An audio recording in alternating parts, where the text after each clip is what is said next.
అందరికీ జేపీ మిత్రులరా. ఈరోజు భారతదేశం యావత్తు 78వ స్వాతంత్ర దినోత్సవ సంబరాలు అంబరాన్నంటే విధంగా చేసుకుంటూ ఉన్నాయి. ప్రధానమంత్రి నరేంద్ర మోడీ గారు హర్ ఘర్ తిరంగా అని ప్రతి ఇంటి మీద జాతీయ జెండా ఎగరవేయాలంటూ ఒక నినాదాన్ని కూడా ఇచ్చి భారతదేశాన్ని ప్రపంచవ్యాప్తంగా తెలియజేసే ప్రయత్నం కూడా చేస్తూ ఉన్నాడు. నాకు వచ్చిన అనుమానం మీతో పంచుకోవడానికి వచ్చిన మిత్రులారా,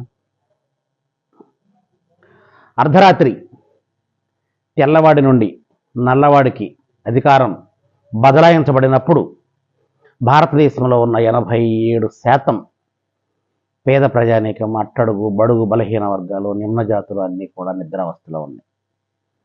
ఆ నిద్రావస్థలో ఉన్నప్పుడు దాదాపు 17% ఉన్నటువంటి దోపిడీ వర్గాలు ఏవైతే ఉన్నాయో వారు అధికారాన్ని బదలాయించుకున్నారు. దాదాపుగా 3,86,000 మంది ప్రాణత్యాగాలు చేసి దాదాపు 100 సంవత్సరాల పాటు పోరాటం చేస్తే స్వాతంత్రం వచ్చింది. ఆ స్వాతంత్ర ఫలాన్ని ఎవరు అనుభవిస్తున్నారు? స్వాతంత్ర ఫలం ఎక్కడికి చేరింది? స్వాతంత్రానంతరం భారతదేశం రాజ్యాంగాన్ని తయారు చేసుకొని రాజ్యాంగం ప్రకారం నడుచుకోవాల్సినటువంటి యంత్రాంగాలు ఏం చేస్తున్నాయి? కార్యనిర్వాహక వ్యవస్థ, శాసన వ్యవస్థ, న్యాయ వ్యవస్థ, ఈ యంత్రాంగాలు స్వయంగా వ్యక్తిగతంగా పనిచేయాల్సినటువంటి ఆ వ్యవస్థలు అన్నీ కూడా శాసన వ్యవస్థ చేతుల్లో బందీలుగా మారిపోయి ఇప్పుడు భారత ప్రజాస్వామ్యాన్ని అపహాస్యం చేస్తూ ఉంటే స్వాతంత్ర దినోత్సవ శుభాకాంక్షలు ఎవరికి చెప్పాలి? రాజ్యాంగం అందించినటువంటి ఫలాలు నేటికి కూడా పేదవాళ్ళకి అందకుండా రాజ్యాంగాన్ని అట్లాగే భద్రపరిచి 5 రూపాయలకి అన్నం పెడితే కానీ తినలేని పరిస్థితుల్లో పేదలు ఉన్నారు అంటే పేదరికం 78 ఏళ్లలో ఎంతవరకు నిర్మూలించబడింది? పేదరిక నిర్మూలన అజెండాగా తయారైన రాజ్యాంగాన్ని ఎంతవరకు అమలు చేస్తున్నారు? ఇప్పటికీ కూడా బడికి దూరంగా ఉన్నటువంటి విద్యార్థుల సంఖ్య దాదాపు భారతదేశంలో కోట్లలో ఉంటుంది. మనం చూస్తూనే ఉంటాం. చెత్త చిత్తు కాగితాలు ఏరుకున్నటువంటి పాలుగారే పసిబిడ్డలు చెత్త కాగితాలు చిత్తు కాగితాలు ఏరుకుంటూ అదే బిడ్డలు ఈరోజు జాతీయ జెండాలు అమ్ముకుంటూ నేషనల్ హైవే మీద ఉండటం మనం కళ్ళారా చూస్తూ ఉంటాం.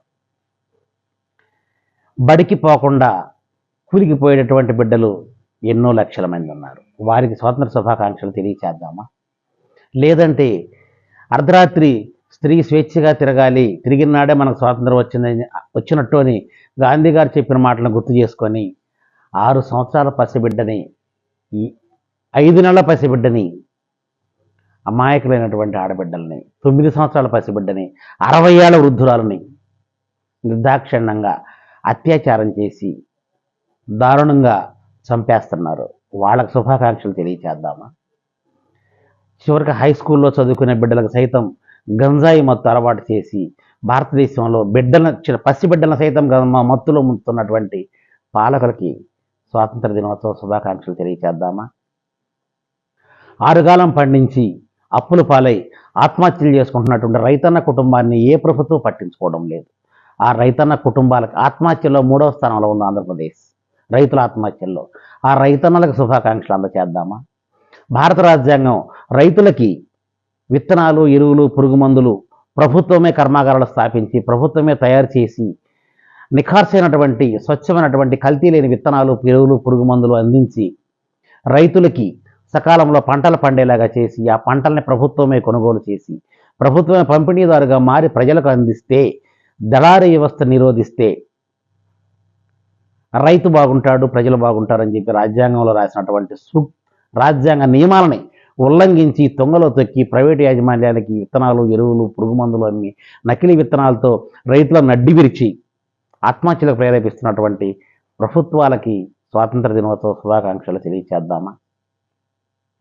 ఎందరో నేతలు ప్రైవేట్ పరంగా ఉన్నటువంటి అనేక రకాలైన సంస్థలు, పెట్రోలియం సంస్థలు అయితేనేమి, బ్యాంకింగ్ రంగంలో సంస్థలు అయితేనేమి, ఇండియన్ రైల్వేస్ అయితేనేమి, బస్సు రవాణా సంస్థలు అయితేనేమి, ఉక్కు కర్మాగారాలు అయితేనేమి జాతీయం చేసి ప్రజలకు అంకితం చేసి యువకులకి ఉద్యోగ అవకాశాలు వస్తాయి ప్రభుత్వ రంగంలో అని చెప్పేసి అన్నీ ప్రభుత్వ రంగాలుగా మార్చండి అని చెప్పేసి ప్రభుత్వ రంగాలుగా మార్చుకుంటూ పోతున్న దశలో మళ్ళా గత 20 సంవత్సరాల నుంచి 30 సంవత్సరాల నుంచి ప్రైవేట్ రంగంలోకి మళ్లిస్తూ అన్నింటినీ ప్రైవేట్ పరం చేసి ప్రైవేట్ యాజమాన్యాలకు అప్పచెప్పి భారతదేశ సంపదను మొత్తాన్ని దాదాపు 17% ఉన్నటువంటి ధనిక దోపిడీ వర్గాలకు అప్పచెప్తున్నటువంటి పాలకులకి స్వాతంత్ర దినోత్సవ శుభాకాంక్షలు చెప్దామా? ఎవరికి చెప్దాం? పాలకులక, ప్రజలకు? ఇప్పటికీ కూడా అధికారంలోకి రావడానికి కులాలని మతాలని అడ్డం పెట్టుకొని కులాల మధ్య చిచ్చు పెట్టి ఆ మంటతో చలి కాసుకుంటున్నటువంటి అధికార ప్రతిపక్ష రాజకీయ పార్టీలకి శుభాకాంక్షలు చెప్దామా? కులాల మతాల పేరుతో కార్చిచ్చుల మంటలు రేపుకొని మణిపూర్ లాంటి రాష్ట్రంలో స్త్రీలను నగ్నంగా ఊరేగించి సామూహికంగా మానభంగం చేసి ముక్కలు ముక్కలుగా నరికేసి బాహ్య ప్రపంచానికి తెలుసుద్దేమని చెప్పేసి ఇంటర్నెట్ సేవలు బంద్ చేసి 6 నెలల పాటు ఆ విషయాన్ని బయటికి రాకుండా ఉంచినటువంటి కేంద్ర రాష్ట్ర ప్రభుత్వాలకి స్వాతంత్ర దినోత్సవ శుభాకాంక్షలు చెప్దామా? ఎవరికి చెప్తాం? చదువుకునే హక్కును పూర్తిగా కోల్పోయేలా చేసి ప్రభుత్వ బడులు ఈ ఆంధ్రప్రదేశ్ రాష్ట్రంలో 6,000 బడులు 10 మంది కంటే పిల్లలు తక్కువగా ఉన్నారని మూసివేయడానికి సిద్ధపడి 6,000 గుడుల్లో దీపధూప నైవేద్యాలకు 10,000 రూపాయలు ప్రకటించిన ముఖ్యమంత్రి గారికి స్వాతంత్ర దినోత్సవ శుభాకాంక్షలు చెప్దామా? ఎవరికి చెప్దాం? పిల్లలకి విద్యను దూరం చేశారు, వైద్యాన్ని దూరం చేశారు. పేదవాడికి వైద్యం అందకుండా కార్పొరేట్ స్థాయి వైద్యంలో ఈ మధ్య మెడికల్ జనరల్లో దాదాపు మేధావులు చెప్పిన మాట, మెడికల్ డాక్టర్లు చెప్పిన మాట ఏంటంటే భారతదేశంలో 54% హార్ట్ ఆపరేషన్లు ఫేక్, 34% గర్భసంచి ఆపరేషన్ల ఫేక్, దాదాపు 63% క్యాన్సర్ ఆపరేషన్ల ఫేక్. అంటే కేవలం వైద్యాన్ని వృత్తిగా మార్చి ప్రాణాలనే వ్యాపారంగా మార్చుకొని వందలు వేల కోట్లు సంపాదిస్తున్న కార్పొరేట్ వైద్యశాలకి మళ్ళా ఆరోగ్యశ్రీ పేరుతో పేద ప్రజలకు అడ్డం పెట్టి వేలాది కోట్లు దోచిపెడుతున్న ప్రభుత్వాలకి ఆ కార్పొరేట్ కార్పొరేట్ హాస్పిటల్స్కి 78వ స్వాతంత్ర దినోత్సవ శుభాకాంక్షలు చెప్దామా? ఎవరికి చెప్దాం? ఎండిన భూములకు చెప్దామా? పంటలేని రైతులకు చెప్దామా? పేదవాడు పట్టెడు అన్నం తినలేక అన్నా క్యాంటీన్ ముందు వరుసగా నిలబడాలి, రండి 5 రూపాయలకే భోజనం పెడతామని నిస్సిగ్గుగా పేదరికాన్ని నిర్మూలించలేకపోతున్నామని చెప్పుకుంటున్న ప్రభుత్వాలకు చెప్దామా? ఎవరికి చెప్దాం? ఇంకా 1 రూపాయికి బియ్యం ఇస్తే కానీ బ్రతకలేనటువంటి పేదలు ఎంతోమంది ఉన్నారని చెప్పేసి గర్వంగా చెప్పుకుందామా? లేదు, 1,37,00,000 కుటుంబాలు ఆంధ్రప్రదేశ్లో ఉంటే 1,43 లక్షల తెల్ల కార్డులు ఆంధ్రప్రదేశ్లో చలామణిలో ఉన్నాయి. ప్రతి తెల్ల కార్డుకి ప్రతి మనిషికి 5 కేజీల బియ్యం రూపాయికే ఇస్తున్నామంటే దాదాపుగా 10 లక్షల తెల్ల కార్డులు అదనంగా ఉన్నాయి. మరి ధనవంతులు లేరా? మరి ఏ ఒక్క ప్రభుత్వ ఉద్యోగికి తెల్ల కార్డు లేదు. వీళ్ళందరూ ఎక్కడికి పోయారు? సో ఇంత నిస్సిగ్గుగా పౌర పంపిణీ సరఫరాల వ్యవస్థ పేరుతోటి వేల కోట్లు దోచుకున్నటువంటి ప్రభుత్వాలకి స్వాతంత్ర దినోత్సవ శుభాకాంక్షలు చెప్దామా? ఇప్పటికీ పేదవాడు పొట్ట చేత పట్టుకొని పనులకి వలసలు పోతూ ఉన్నారంటే వాళ్ళకి చెప్దామా? భవన నిర్మాణ కార్మికులు వాళ్ళకి దాదాపు 5 సంవత్సరాల పాటు ఇసుక అత్యంత రేటు పలికిందని అన్ని నిర్మాణాలు ఆపేసి బజార్ను వేసిన వాళ్ళకి చెప్దామా? కరోనా పేరుతో వందల వేలాది మంది వలస కూలీలు తిండి లేక ఉన్న ఫలంగా లాక్డౌన్ ప్రకటించి మీ చావు మీరు చావండి అని చెప్పినటువంటి కేంద్ర రాష్ట్ర ప్రభుత్వాలకు చెప్దామా? ప్రపంచం మొత్తం కరోనా వస్తే శానిటైజేషన్ చేస్తూ ఉంటే గంటలతోటి గంట కొట్టుకున్నటువంటి భారతీయులకు చెప్దామా? ఎవరికి చెప్దాం? ఇప్పటికీ కూడా ప్రపంచం నలుమూలల నుంచి కూడా శాటిలైట్లు ప్రయోగించి అంతరిక్షంలో శాటిలైట్ కేంద్రాలు సైంటిస్టులు పంపించి అంతరిక్షంలో కాపరాలు చేస్తుంటే భూత వైద్యాలను యూనివర్సిటీలో ప్రవేశపెడుతున్నటువంటి కేంద్ర ప్రభుత్వానికి చెప్దామా? జ్యోతిష శాస్త్రంలో పిహెచ్డీలు ఇస్తున్న భారతదేశంలో ఉన్నటువంటి విశ్వవిద్యాలయాలకు చెప్దామా? ఇప్పటికీ కూడా కేంద్రం ఆధీనంలో విశ్వవిద్యాలయాల్లో దాదాపు 16,000 పోస్టులు 11 సంవత్సరాల నుంచి ఫిలప్ చేయకుండా ఖాళీగా ఉన్నాయి. అంటే నిరుద్యోగులు లేరా? చదువుకునే వాళ్ళు లేరా? సక్రమంగా చదువు అందించడం లేదా? లేదా చదువుకున్న వాళ్ళకి ఇవ్వడం ప్రభుత్వాలకు ఇష్టం లేదా? ఎవరికి చెప్దాం స్వాతంత్ర దినోత్సవ శుభాకాంక్షలు? గట్టిగా స్వాతంత్ర దినోత్సవ శుభాకాంక్షలు చెప్పాలి అంటే ఆ రోజు నుండి ఈ రోజు వరకు 17% ప్రజలు, 17% ఎవరైతే దొంగలు, దోపిడీదారులు, దుర్మార్గులు భారతదేశాన్ని సంపదన దోచుకుంటున్నారో వాళ్ళకి మాత్రమే స్వాతంత్ర దినోత్సవ శుభాకాంక్షలు చెప్పాలి. లేదంటే ప్రజాస్వామ్యాన్ని అపహాస్యం చేస్తూ ఎన్నికల వ్యవస్థనే ఎగతాళి చేస్తూ వందలు వేల కోట్ల రూపాయలు ఖర్చు పెట్టి ఒక ఎమ్మెల్యే గెలవాలంటే 100 కోట్లు ఖర్చు పెడుతున్నాడు. ఓడిపోయిన ఎమ్మెల్యే 70 కోట్లు ఖర్చు పెడితే గెలిచిన ఎమ్మెల్యే 100 కోట్లు ఖర్చు పెడుతున్నాడు. ఒక ఎంపీ గెలవాలంటే 200 కోట్ల రూపాయలు ఖర్చు పెడుతున్నాడు. సో వందలాది కోట్లు ఖర్చు పెట్టి ప్రజాస్వామ్యాన్ని అపహాస్యం చేసినటువంటి పాలక ప్రతిపక్షంలో ఉన్నటువంటి ప్రజా ప్రతినిధులకి, అంటే ఎమ్మెల్యేలకి, ఎంపీలకి, మంత్రులకి, వాళ్ళకి చెప్దామా? ఇవన్నీ చూస్తూ కూడా ఏదో చేస్తున్నట్టు, ఏదో సాధిస్తున్నట్టు, ఎలక్షన్లో సవ్యంగా జరిపాము, సక్రమంగా జరిపామని చెప్పేసి సంకలు గుద్దుకుంటున్న ఎన్నికల కమిషన్కి చెప్దామా? సామాన్యుడికి రక్షణ కల్పించాల్సినటువంటి పోలీస్ వ్యవస్థ తలపగలు కొట్టుకున్న రక్తంతో పోలీస్ స్టేషన్కి వెళితే అధికార పార్టీ నాయకుడికి ఫోన్ చేసి, వీడు మనోడైనా, కేసు ఎవరి మీద పెట్టాలి అంటే వాడు మనోడు కాదు అంటే ఆ రక్తపు మడుగులో ఉన్నటువంటి కక్షిదారుడి మీద పోలీస్ స్టేషన్లో కేసు కడుతున్నటువంటి పోలీస్ వ్యవస్థకి చెప్దామా? అయ్యా బాబు, నా పని చేయండి అయ్యా, నాకు ఈ పని ఉందని చెప్పి ప్రభుత్వ కార్యాలయానికి వెళ్తే నాకేమిస్తావు అంటూ నిస్సిగ్గుగా లంచం అడుగుతున్నటువంటి ప్రభుత్వ ఉద్యోగులకు చెప్దాము. ఈ వ్యవస్థను పట్టించుకోకుండా తమదైన శైలిలో ఓట్లు ఎలా రాబట్టుకోవాలి, ఓట్ల కోసం పథకాలు తయారు చేద్దాం, ఏ పథకంతో మనకి ఎన్ని ఓట్లు వస్తాయి అంటూ ఓట్ల రాజకీయం చేస్తున్నటువంటి అధికార పాలకపక్ష సభ్యులకి చెప్దామా? ఎవరికి చెప్దాం? 78 సంవత్సరాల స్వాతంత్ర దినోత్సవ ఫలాలు ఎవరికి అందినాయి? ఎవరు అనుభవిస్తున్నారు? స్వాతంత్రం ఎక్కడుంది? స్వాతంత్రం ఎండమావి కాదా? పేదవాడికి స్వాతంత్రం వచ్చిందా? స్త్రీలకు స్వాతంత్రం వచ్చిందా? అభాగ్యులకు స్వాతంత్రం వచ్చిందా?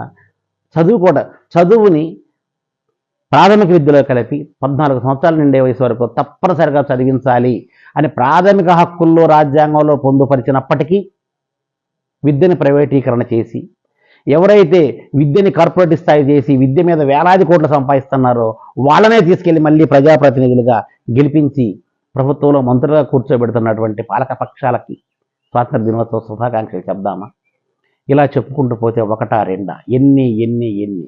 కాబట్టి నేనైతే కేవలం దోపిడీదారులైన 17% ఉన్నటువంటి దోపిడీదారులకి, సంపదన మొత్తాన్ని ఆ 17 మందికి గుత్తాధిపత్యంగా దోచిపెడుతున్నటువంటి ప్రభుత్వాలకి, చూడండి ఒక్కసారి ఆలోచిస్తే అంగన్వాడీ స్కూల్ దగ్గర నుంచి మధ్యాహ్నం భోజన పథకంలో విద్యార్థులకు పెట్టే కోడిగుడ్లు ఈ సైజులో ఉంటాయి.